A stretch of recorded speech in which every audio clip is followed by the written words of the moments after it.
listen. It is May 4th, 2016. We're a day before Cinco de Mayo, and things are just going insane. Bix Weir is here to discuss it, and for that, I want to thank the folks at Birch Gold for graciously sponsoring this show. You might not be familiar with Birch Gold. You can find them on the web, obviously, at birchgold.com, BIRCHGOLD.com. But in this day where you don't know who you can trust other than your parents and your family, hopefully, if you're in that situation, Birch Gold stands out. We're talking a company that's been doing bullion sales for years. They are A+ rated by the BBB, AAA rated by the Business Consumer Alliance, and they have a 5-star rating from TrustLink, D&B rated company. Look, you've seen these bullion dealers, cheap prices, promise you the moon, and then the principals get let out in handcuffs. You don't want that. Again, you buy gold, buy bullion, split up your purchases always. Don't put all your eggs in one basket, okay? Listen to me on this. So go to birchgold.com, BIRCHGOLD.com, or call them on the phone, 800-355-2116, 800-355-2116. And if you're thinking about a precious metals IRA, they are absolute masters at setting them up and keeping you safe. And speaking of keeping safe, Bix, first, thanks so much for coming on as always. And man, just when you think it can't get any crazier, what happens here, huh? They keep clicking that mouse saying, support the market, support the market. So many things could implode this entire system at any moment. But the only thing that will, truthfully, is the single click of a mouse at the basement of the U.S. Treasury, working with the Exchange Stabilization Fund to end the system, because they are the only ones left supporting the system. Well, so what about China? They supposedly are setting up new systems for the yuan, all this stuff. How much credibility do they have setting up a new system? Well, you look at the silver. I love silver, and the U.S. is obviously the most crooked player in the silver markets. But the Chinese silver, the Shanghai Futures Exchange, they trade more contracts than the COMEX, electronic contracts. So yes, the China-U.S. game, on the surface, it looks like it's ending chaotically with China taking over, the pricing of gold and yuan and things like that. But in actuality, behind the scenes, this is all part of the plan. Same with the fallout between the U.S. and Saudi Arabia. The United States has decided that it is time to end the system because it no longer benefits us. So they will instruct the Exchange Stabilization Fund through the President's Working Group on Financial Markets to do exactly what they're legally supposed to do, which is deal in gold, foreign exchange, and securities. And securities are any tradable asset of any kind. This is all documented. It's all perfectly legal based on the gold 1934 Gold Act, which basically gave these people, headed by the Treasury, the power to rig any market at any time to both maintain stability and maintain investor confidence. Completely legal. It's still on the New York Fed's website. Look up Exchange Stabilization Fund, New York Fed. It'll outline exactly what they're required to do. Everybody's like, oh, we're going to get a new guy at the CFTC or a new guy to head the Fed. It doesn't matter. They're still required to do the exact same thing. Rig the markets for market stability and investor confidence. And that's exactly what they've been doing for years. Right now, it's just so obvious. And I think they're the last one holding up the ball, because all the banks have pretty much stopped rigging because they're running away after the Deutsche Bank admission that they rigged the silver market. So that's kind of where we are, is when will the Exchange Stabilization Fund, run by the U.S. Treasury and authorized by Congress and the President, when will they click the mouse and end the game? Yeah, well, got to be about the toughest decision in the world. That's like pushing the nuclear button. Yeah. Catherine Austin Fitts says, if that red button was sitting in front of you, knowing that, yeah, you can end the market manipulation, but the amount of chaos you would cause in the world, I mean, they've estimated millions and millions of people will die just because of this one change, going to a freely traded market. It's easy to see how that happens with banks collapsing and the end of the just-in-time delivery system. There's no food, there's no water, there's no power. Hopefully there is a plan. I know there has been a plan since the 70s on how to transition, but it's not going to be easy. And you know what Mike Tyson says about plans, right? No, what? He says a plan lasts till you get hit in the head. That's a great one. Yeah. I saw his stand-up comedy act. He was hysterical. Really good stuff. Funny I couldn't as believe hell. it. I mean, he's a little sick in the head. Hopefully he's got his act straightened out. The funniest thing was when Trump, and I don't want to digress, but this was just too funny. Trump's in Indiana, and he says, and Mike Tyson endorsed me. And Mike Tyson really wasn't an Indiana guy, except that's where he got caught for a sex offense and spent a number of years in prison. So, not to digress on my side either, but I think Trump has done his job to throw the monkey wrench in the Republican and Democratic system and how it runs. I don't think he will ever become president, because if there is a financial crash between now and November, I can't see anybody raising their hands for anybody who represents the rich. That's going to be a problem going forward. Although, 99% of what Trump says, I'm like, yeah, that's good. But he is the very last guy to end the market rigging, which is what we really need. Well, he's the people's billionaire. And I don't dislike him. I love what he says, and he shoots from the hip and the lip. It's been shoots from the lip, and it's been great. And it's a great awakening for the people, and I think it's all part of the process. And I don't endorse any candidate yet. I believe after we have a crash and a financial crash, and people lose their savings checking, 401k, and all that because the banks crash, I think there will be real, honest to goodness, qualified people who will be brought forward to run for president of our newly destroyed United States of America. If they're still united, that's really the question. Well, it might not be. It might be running for the president of Northern California, the new country of Northern California versus the country of Southern California versus the country of Ohio. It might be that the states just say, this federal government monster that we created was never meant to be this large and this out of hand and this in control of our lives. So I think there'll be a lot of that. Things are really screwed up, Bix, when the Articles of Confederation start looking good. True. And there'll be a lot of going back to, after the crash, and after everybody understands there is no such thing as a free lunch, and your free lunch has been provided by the market rigging since at least 1934, if not before. But it really kicked into gear with the invention of computers in the 60s, as I've talked about for years.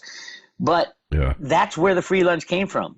That's why we were able to sustain a non-backed monetary system, which provides the free lunch, is completely and totally because of the invention of computer programs that rig the markets today, run out of the basement of the Treasury by the Exchange Stabilization Fund. Same story. It's just now it is so obvious that it's happening. It is why the stock market is hovering at all-time highs and the dollar hasn't collapsed, and all these things completely controlled with little mouse clicks in the basement of the Treasury. We're a mouse click away from the precipice. So. It's so easy to do. Sell, or buy $10 billion worth of physical silver with a click of a mouse, and all of a sudden the silver price goes to $1,000 an ounce, and JP Morgan is brought out on a stretcher, and the collapse continues. And it's just when, what moment, what second of what day are they going to click that mouse? Well, from your mouth to God's keyboard here, Bix. True. But the signs are there everywhere you turn. There's news of such bad things happening, especially in the financial markets. There's not a green shoot to be seen, and yet we're at all-time highs in stocks, and that's on the list of things that the Exchange Stabilization Fund is commanded to control, is stocks and bonds, and basically they say any securities. Well, what's a security? A security is any tangible asset of any kind. So basically, the Exchange Stabilization Fund is charged with rigging every market, any asset of any kind. So literally, the note from your mother excusing you from school, under some arcane interpretation of the Securities and Exchange Commission Act of 34, or was it? Whatever. 1934, Yeah, 34. I read it too many times. I should know that off the top of my head. Your mother's note to get you out of school could be considered a security. It certainly has value. It always had value to me. It had so much value, I used to write them myself, Bix. But that's a more valuable security than a lot of the silver derivatives, the silver swaptions that have been written. The swaptions, huh? Yeah, you're just like killing it today. It's an option on a swap. A swaption, man. That's a new one on me. I mean, hey, look, there's. When you dig into the derivatives and the derivatives of the derivatives, basically people were given a set of parameters and rules by our government and regulators to say, okay, here's the rules and parameters. Invent anything you want outside of that. It doesn't matter how sane it is or not. So all these financial engineers is what they call them, which there's actually majors in college now called financial engineering.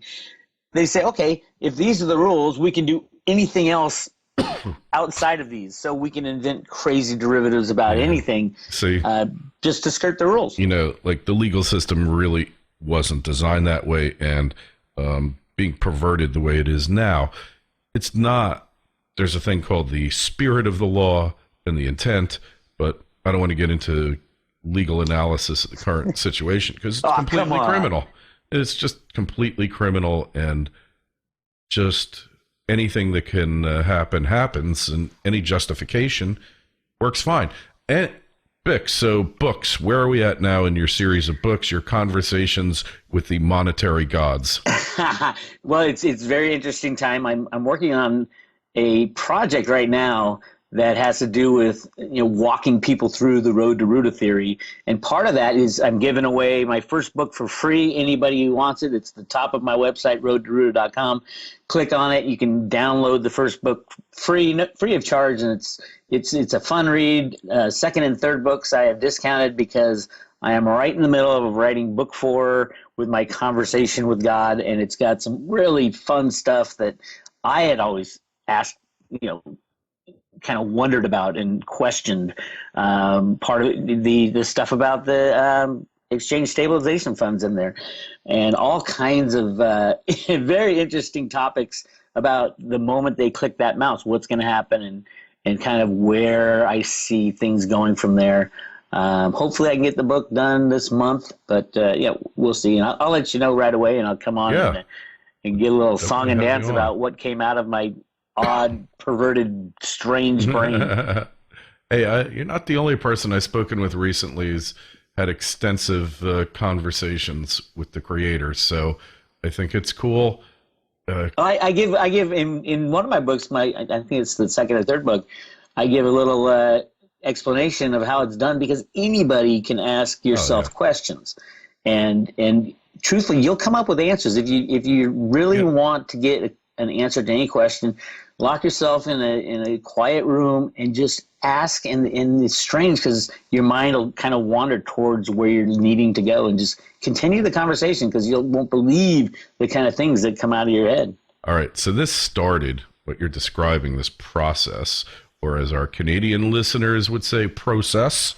It started kind of in the early 20th century. There was I don't want to call it a spiritual awakening, but there was a curiosity born in the early 20th century of things otherworldly, paranormal. And what you're describing is automatic writing. You write a question down, and now you could do it on your keyboard, and then you kind of meditate on it for a little bit, go silent, and then you just start writing whatever pops into your mind. And yeah, it is true.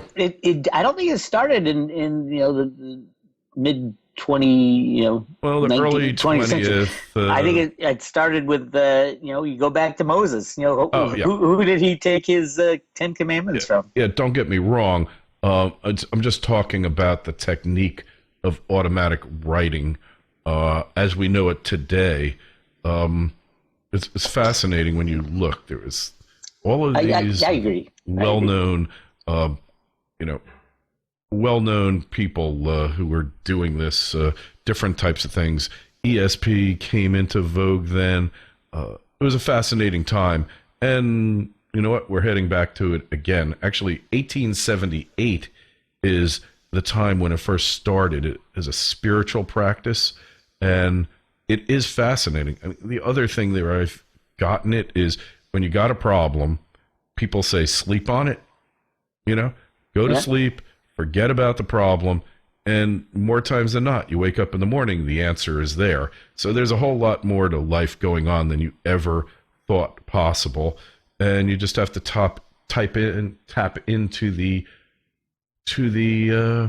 consciousness, and it's there for you. You have to make the effort, a little discipline, a little technique, and you can do it. So, book, when do you anticipate its release, and what's the name?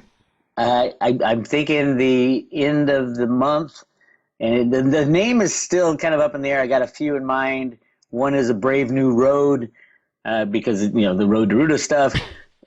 Two, because there's a lot about the transition out of the current monetary system, would be The Silver Lining. Which anything silver, I'm excited about. I like it.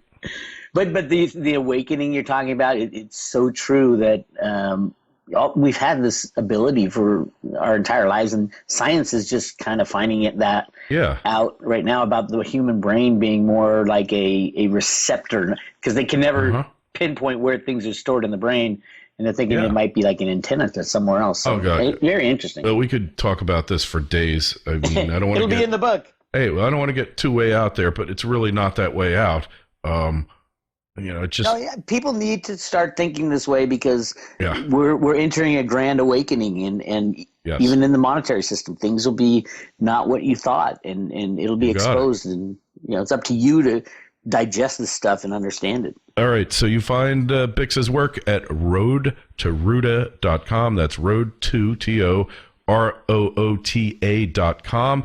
Go there, check out Bix's work. Bix, we'll talk to you again soon. It's getting interesting. Thank you, Ken.